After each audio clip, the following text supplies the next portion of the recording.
Sinukat ko na kung gaano kalaking kulungan ang gagawin ko at nagbukal na rin kami ng lupa dahil ibabaon ko itong kalahati ng hollow blocks para sa mas matibay na pundasyon. Dati na rin itong naging kulungan pero para mas makasigurado kailangan kong bungkalin itong dating flooring para maging safety yung mga baboy. Sa tagal na rin kasing hindi ito nagamit, malamang ito ay marupok na, kaya mas mabuti ko nang gumastos kaysa naman yung baboy kong aalagaan yung mapahamak. Hindi naman kasi biro yung capital na ilalabas ko dito kung sa ganong kapabayaan at kapalpakan lang ay hindi ko nagampanan ay posibleng mag-failure yung project na to. Actually, hindi ako nag-i-expect na maging 100% yung maging outcome nito dahil nasa bago pa lang ako, pero hindi yun dahilan para hindi ako mag-ingat dahil posibleng masayang yung effort at yung perang inilabas natin para dito.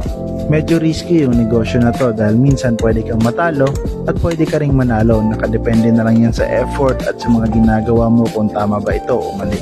Pero para makaiwas tayo sa pagkakamali sa ganitong klaseng negosyo ay kailangan talaga nating magtanong sa mas nakakaalam at sa mga eksperto sa ganitong industriya. Hanggang dito na lang muna ang vlog natin guys, kaya kung umabot ka sa dulo ng video na ito, don't forget to like and follow at comment na rin kung taga saan ka para malaman ko kung saan umabot yung video ko.